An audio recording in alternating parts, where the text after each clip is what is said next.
So, what is the first step then to go into spirituality? First step in spirituality is to find a person who knows what is spirituality, who can teach what is spirituality, who can guide one. So that is the first step. Just like if you want to learn music, suppose you want to learn how to play guitar, or in India we call it sitar. Mm-hmm. So what is the first step? Get a good teacher. Not the guitar. What will you do with the guitar if you don't have a teacher?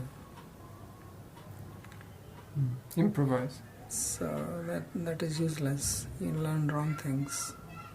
So don't improvise without the teacher, because you'll get into some wrong habit. Then teacher has to work on you to get the habit out of you. That's what happens in spirituality. This is the age of internet. This is the age of how to do it yourself. So people, in 5 minutes. Yeah, so people learn some things about spirituality, then they come here and then we have to break our head to clear their stuff from their head. So just as if you want to learn good classical Indian music, sitar, then you find a very good teacher who knows music well. What is the quality of a good teacher? Means he has also had a good teacher himself. He has studied, he has practiced it, he has adapted it, and he can teach. So similarly, if you want to learn spirituality, you find a nice teacher, which means the teacher must have had a teacher himself and studied under that teacher and has practiced, learned it well, and is able to teach. Because sometimes people know but they don't have the ability to teach, or they don't have the experience. Because there are two things to spirituality. There is the understanding of it, means theoretical understanding, and second is the experience, which is very important. So a teacher must be educated, must know theory well, must be experienced, and must be practicing it himself or herself, and must be capable of teaching and also willing to teach. Because some people don't like teaching, they don't have interest, they just want to be with themselves and practice. There are some teachers like that in India who just want to stay aloof and they don't want anybody around them. So these are the qualities of a good teacher, and one should find that and then learn, request to study from such people. So this is how spirituality begins. Alright. So, a question: when you were like 18 today, there was a computer desk and you've just seen a video about spirituality and the difference between, like we talked yesterday on drugs and spirituality, and it tells you like, okay, I'm interested into it. So what do I do? Is there any facility that can help you find a good teacher? Yeah, if you know some people who are into spirituality, you can meet them, you can take their advice, maybe they can guide you. If there are some other students practicing it. It's like if I want to learn guitar, what do I do? If I know somebody who is studying it or who has studied it, I can take guidance from them, or I can search through internet. These days a lot of things are available in internet. So that's how you find. What is this force that's pushing someone to actually harm himself? And they need to like understand where did it start, right? So what was the cause of what was pushing them towards unhealthy lifestyle? That is basically ignorance. We do not have proper understanding, proper knowledge, and therefore we are unable to make proper decisions. And when we make wrong decisions, which is usually by wrong association, because you have friends or companions who are pursuing that kind of unhealthy life, you come in their company, you become influenced by that because you yourself have no idea, no understanding that this is unhealthy and not beneficial for me. So then you start practicing or following what they are doing. And then if you are fortunate, you may come to realize that actually that's not good for me, but most people may not realize it. So because of ignorance about proper understanding of life and its purpose and how actually I should live, then if I have wrong association, then I become influenced by that. And then I get into wrong lifestyle. So that is the cause. So basically it is ignorance and lack of guidance, whether it is from the parents or from the society or from the teachers. So that's what leads one to wrong or unhealthy lifestyle. Yeah. Alright. So we cannot always blame those people who are into wrong or unhealthy lifestyle because they actually don't know. If they know, if the knowledge is given to them, probably they will give it up, because nobody really wants to suffer knowingly.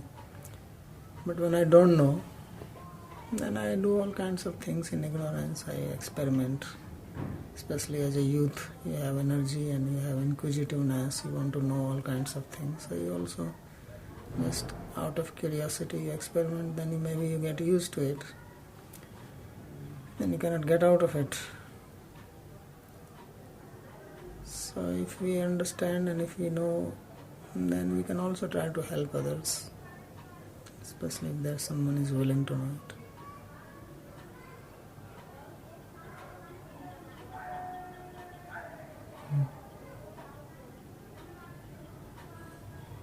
There's experiments and improvisation is one of the very valuable things. It is very valuable, but if it is done without any guidance, then it can also be dangerous. Like you do experiments in your laboratory or in your college and school, you don't just wildly experiment. You have your teacher who explains to you, then you experiment. So similarly, if you just experiment without any guidance, then you don't know whether the experiment you should do it or not do it, or what will be the outcome. Because our life is very precious and our time is limited. So if you do some experiments which are known, people have already done so many experiments. So there are people who learn by themselves, by doing experiment on themselves. There are also people, more intelligent people, who can learn from others' experience. So if some people have already done that kind of experience and have understood that this is not good, then intelligence says that I should not waste my time doing this. It's like they say that don't invent the wheel again. Somebody has already invented it, just use it. So if somebody has already done that experiment and finds it's not good, so why I have to do it again? But actually people don't discriminate like that. They don't use their intelligence. And they keep on doing the same mistake which others have done. And then their life is gone. By the time they realize, they may be 40, 50, then it gets too late, or they get caught in some cycle, or they get addicted to certain habits. And then you're gone. What to do? So that's what I'm saying. What to do is always take guidance. Right. Because nobody is born enlightened.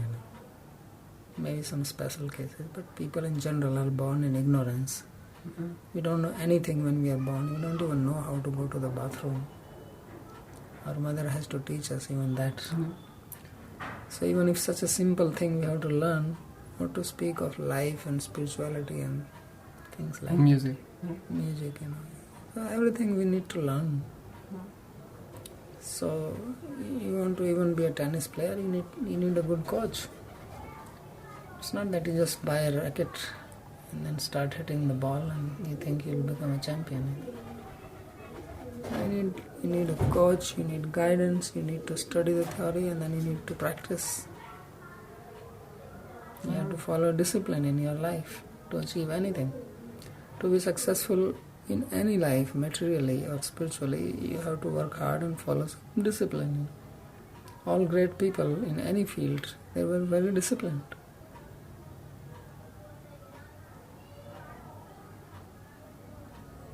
But if you say, well, I'm free, nobody is free basically. When people say I'm free, simply means I'm following my mind and I have no control over it. So basically I'm frivolous, and that is taken for freedom. Nobody is free. You are free if you have control over your mind. Otherwise, what is your freedom? You are a slave of your mind and your senses. You see some food, you see cake or you see chocolate, and desire comes to you and you go for it and you drink. That's not freedom. Freedom will be, okay, I need to eat it, I will eat. I don't need to eat it, it's not bad, it's not good for me, I don't do it. Then you are free. But if you are forced from inside, if you are impelled, then you are not freedom. People think freedom simply means because there is no one sitting on my head. The real freedom is inside. So the discrimination of desires gives you a part of a freedom? Right. So only those people who have control over their mind, senses, intelligence, they are free, even if they are living under somebody. And those who are so-called free, and they may have, freedom because they can do what they like to do, they are not free at all. They are slaves. They are in an illusion that they are free. Even if they are the president of the country, they are not free. Because they are bound, they are chained, they are slave of their samskaras, their past experiences, their past habits. These are the things which are impelling them to do things. That's not freedom. So freedom comes in spirituality. Spirituality is that which actually makes you free. And you will be free forever, wherever you go. Nobody can make you a slave. Right. Even if you are physically under someone's controls, okay, physically you can bind me, but inside I am free. So one of the qualities of the teacher is he will not misconcept the freedom. Yes, of course not. Okay. Yeah, that's one of the values that youth looks for. Yes. So the youth should understand what is freedom. That's what I'm saying. We should not just run around in ignorance. Everything has a meaning. Even the word freedom, love, friendship, peace, happiness. You should try to understand what they really are. But if we have some misconception about these things, then I live in some kind of utopia, that I'm free, or I'm having love, or I'm peaceful. No, it's just like somebody drinks or takes a drug and hallucinates. No, Okay. I'm free. Okay, you can hallucinate, but actually you're a slave of the drug itself. You took a teacher, like, instead of taking a teacher of freedom, you took a drug. Yeah. Basically. So just because you can take a drug, you think you're a free person. No. That's not freedom. That's a misconception of freedom. So that's the subject to study if you want to know what the freedom is. Yes. But Gurudev in Alright, let's finish it here.